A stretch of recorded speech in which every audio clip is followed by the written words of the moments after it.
wabarakatuh. Halo semuanya, perkenalkan nama saya Cawalia dengan NIM 223279. Video yang saya buat ini untuk memenuhi tugas kuliah UTS mata kuliah Manajemen Pemasaran yang diampu oleh dosen Bapak Ade Faisal Maftuhi SEME. Yang akan saya jelaskan yaitu seputar manajemen pemasaran dengan materi apa yang dimaksud dengan manajemen pemasaran, konsep inti pemasaran. Selanjutnya yaitu proses perencanaan dan perencanaan strategi. Yang ketiga itu sistem informasi dan pemasaran. Yang keempat itu ada lingkungan pemasaran, dan yang kelima ada pasar konsumen dan perilaku pembeli. Adapun nanti di akhir video saya akan menampilkan produk yang saya jual berikut dengan segmentasi pasar, targeting, dan juga positioningnya. Semoga materi yang saya sampaikan bermanfaat. Selamat menyaksikan. Apa yang dimaksud dengan manajemen pemasaran, konsep inti pemasaran, orientasi perusahaan terhadap pasar, tugas dan peran manajer pemasaran. Manajer pemasaran adalah mencakup analisis, perencanaan, implementasi, dan pengendalian program untuk mencapai tujuan organisasi melalui pertukaran yang menguntungkan dengan pelanggan. Adapun konsep inti pemasaran meliputi yang pertama orientasi pelanggan, yang kedua nilai pelanggan, yang ketiga pemasaran integrasi. Adapun tugas dan peran manajer pemasaran yaitu merencanakan strategi, analisis pasar, dan mengelola hubungan pelanggan. Yang materi kedua, proses perencanaan dan perencanaan strategi. Proses perencanaan dan perencanaan strategi dalam bisnis melibatkan beberapa langkah penting yang saling terkait untuk mencapai tujuan jangka panjang.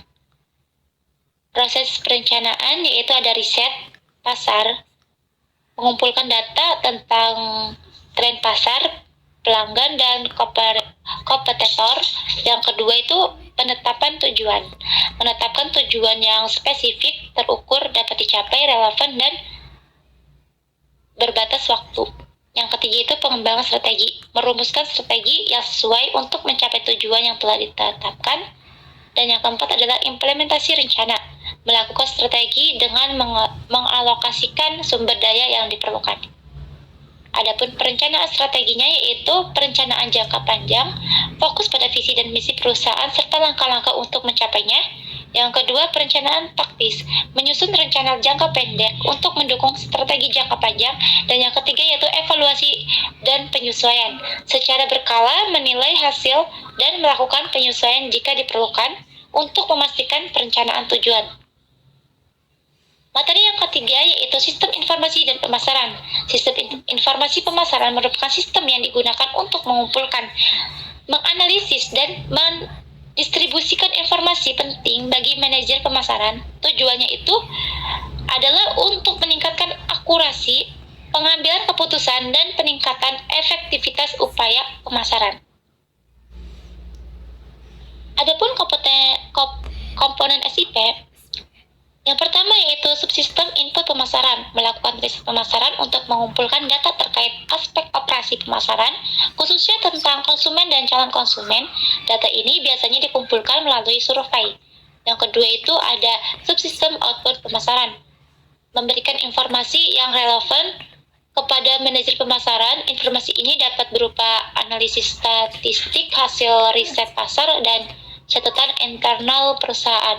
Yang ketiga yaitu intelligence pemasaran, mengumpulkan data tentang kompetitor dan strategi benchmarking untuk membantu perusahaan menyesuaikan strategi pemasarannya.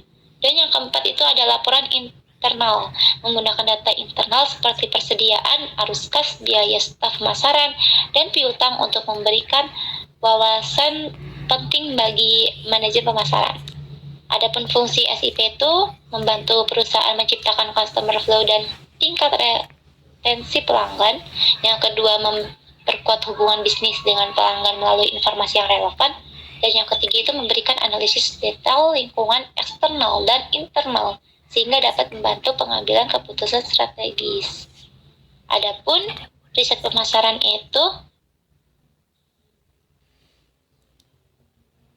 proses sistem untuk mendapatkan data dan informasi yang relevan terkait situasi pemasaran tertentu. Perencanaan riset merumuskan tujuan riset dan metode yang digunakan. Selanjutnya pengumpulan data, yaitu menghimpun data dari sumber internal maupun eksternal menggunakan survei atau metode lainnya. Ya, selanjutnya itu analisis data, melakukan analisis statistik pada data untuk memahami pola dan tren pasar.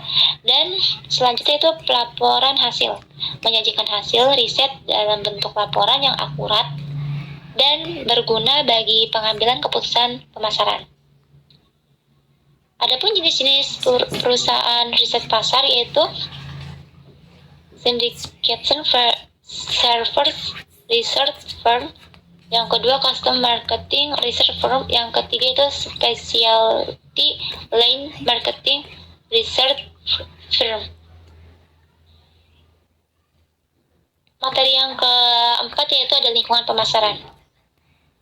Lingkungan pemasaran itu mencakup berbagai faktor internal dan eksternal yang mempengaruhi aktivitas pemasaran suatu organisasi terhadap dua kategori utama, yaitu lingkungan mikro, termasuk pemasok, penyalur, pesaing, dan konsumen, dan lingkungan makro yang meliputi faktor demografis, ekonomi, sosial, teknologi, dan politik.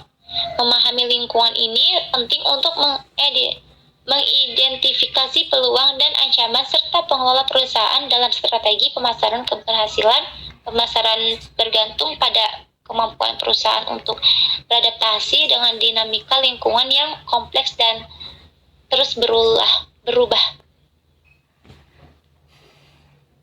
Yang kelima yaitu ada pasar konsumen dan perilaku pembeli. Pasar konsumen adalah segmen di mana individu atau rumah tangga membeli barang dan jasa untuk konsumsi pribadi, dikenal juga sebagai pasar business to customer B2C. Karakteristik pasar ini meliputi pembelian yang bersifat individual, keputusan pembelian yang sering dipengaruhi oleh faktor emosional, serta segmentasi berdasarkan demografi, perilaku atau preferensi. Dan perilaku pembeli dalam pasar konsumen dipengaruhi oleh berbagai faktor, termasuk sosial, budaya, dan psikologis yang memengaruhi keputusan mereka dalam memilih produk. Nah, adapun produk yang akan saya tunjukkan yaitu produk Calia Card, yaitu buket bunga atau buket makanan. Segmentasi pasar adalah strategi bisnis yang membagi konsumen menjadi kelompok-kelompok berdasarkan kebutuhan, karakteristik, dan perilaku yang serupa. Tujuannya adalah untuk meningkatkan efektivitas pemasaran dengan menyesuaikan produk dan strategi pemasaran sesuai dengan segmen yang ditargetkan.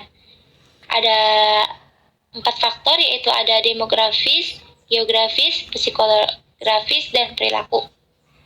Segmentasi pasar buket yaitu menurut demografisnya fokus pada pelajar atau mahasiswa yang berumuran 16-25 tahun atau 35 tahun.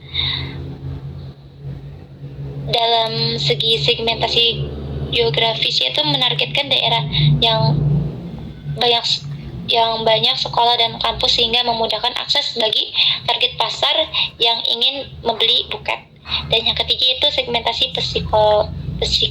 psikografis,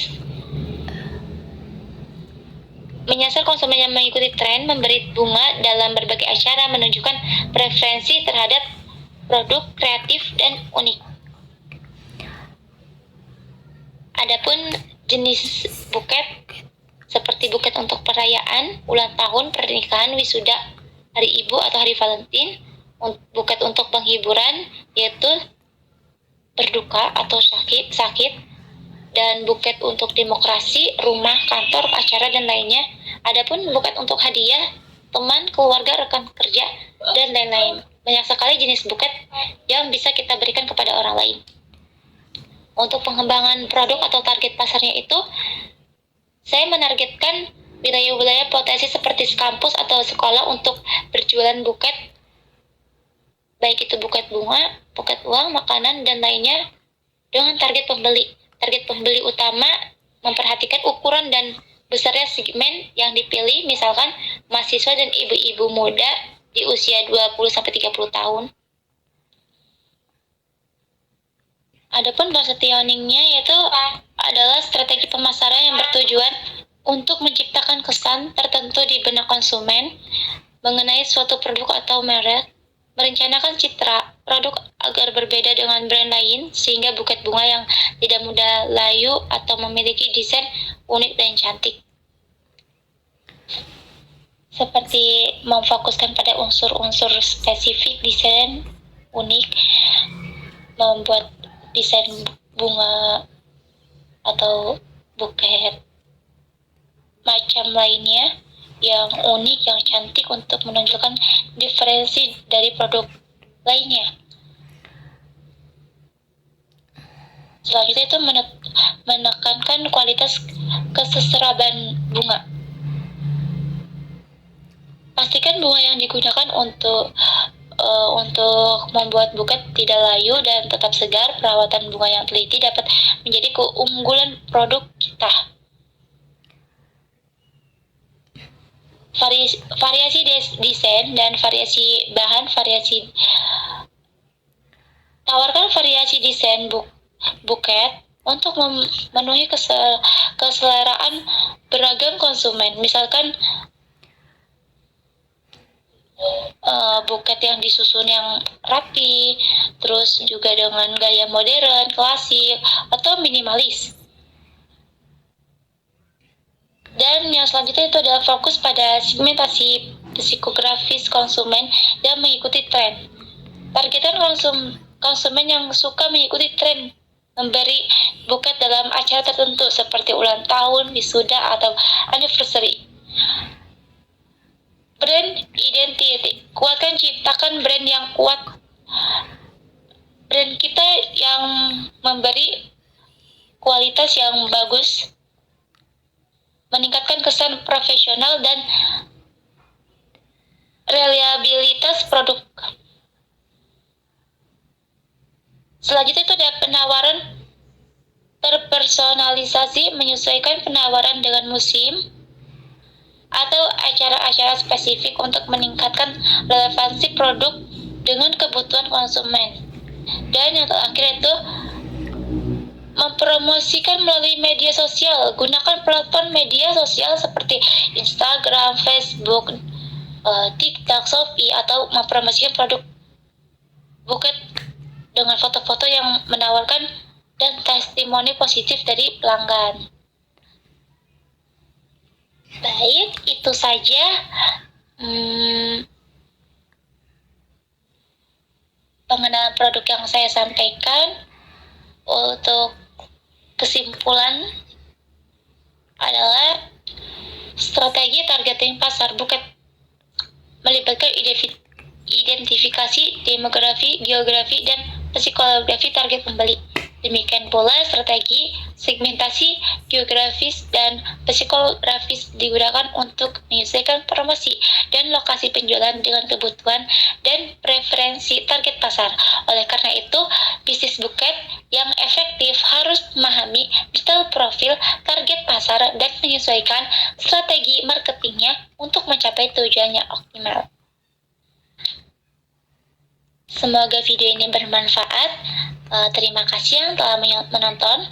Wassalamualaikum warahmatullahi wabarakatuh.